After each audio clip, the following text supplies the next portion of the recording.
This is Karen Klemp from KarenKlempAstrology.com, and I'm here to talk to people about psychics versus astrologers.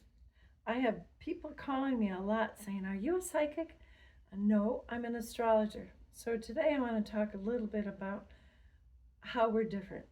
What kind of service do you get from a psychic, and what kind of service do you get from an astrologer? First, we'll talk about psychics. Psychics see pictures.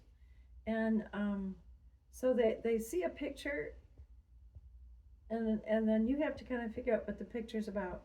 They can tell you a little bit about, what's in the background and what's going on, where astrologers talk about timing. Now, when I first look at somebody's horoscope, I see a picture of their personality. I see a picture of different situations that are going to happen throughout their life, because we're here to learn certain lessons, and we all have a gift to give, and I can see that by looking at their chart. That's called the natal horoscope. If they have a lot of what we call retrograde planets, those are going to be issues that they have to work out before they move forward. I also look at eclipses. Eclipses tell me about events.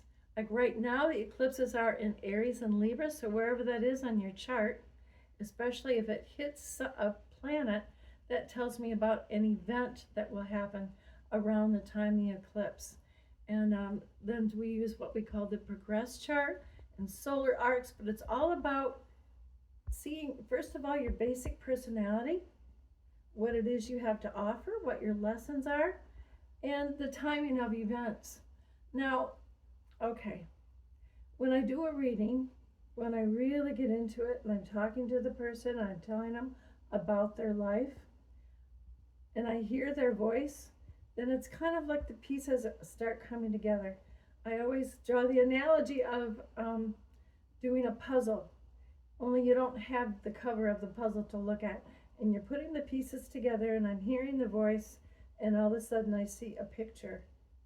So I don't know what you call that. I don't know what you call that. There is a book called The Eagle and the Lark, which I think explains it. So let me read this page talking about the eagle and lark. This is Bernadette Brady got an award for one of the best astrology books, and she says it perfectly. Here's the fable of the eagle and the lark. Once upon a time, there was a lark who was renowned for her beautiful singing. Her song was judged by all who heard her to be the sweetest sound on the earth. From dawn to dusk, she would sing her song, and as she sang, the beginning of a desire grew. The desire was to sing for the gods. She realized that if she could fly high enough to the gods, would be able to hear her. So the lark leapt into the air, flew as high as she could. But her wings tired, and although she sang, she knew that the gods could not hear her. Determined now more than ever, she decided that she would climb to the highest mountain and then fly from the peak. But even this could not get her high enough to be heard in the heavens. One day, she heard an eagle soaring high in the sky, far higher than she had ever flown, and she knew with unbounded certainty that if she could fly as high as the eagle, the gods would hear her beautiful song. So she watched the eagle, and when he landed, she approached the huge bird.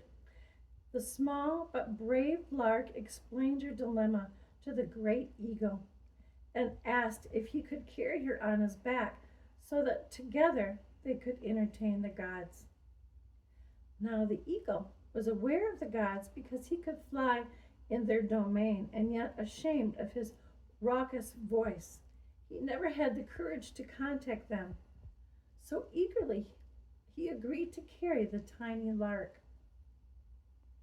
Tentatively, she climbed onto the back, and with a stretch and a flap of his mighty wings, he set her aloft. Higher and higher they soared. The lark was almost too scared to look down, and yet onward they flew. The lark had never been this high. She could see the whole world spread out beneath her, And then all of a sudden, there they were. The tiny lark knew that now it was her turn. And the eagle, having done his part firmly, she stood up on the eagle's back and filling her lungs with air, began to sing. Heaven was filled with the glorious music, and the gods were astonished by the power of the eagle and enthralled by the beauty of the lark's song. The eagle was no longer ashamed, and the lark was filled with joy, and together as a team they had brought music to the gods. Now, this story of the eagle and the lark, as an astrologer, as they have the knowledge of astrology, of reading the planets and the stars, once they start reading, then a different sense happens. And I don't think this is just astrologers. I think this is musicians. They learn their craft, and after a while, they start soaring. And that's what it's like with astrology, too. I read the chart, and then all of a sudden, the pieces come together, and I get a vision of what's happening. So that's the story of the eagle and the lark, and I hope that clarifies things for people. This is Karen Klemp from KarenKlempAstrology.com.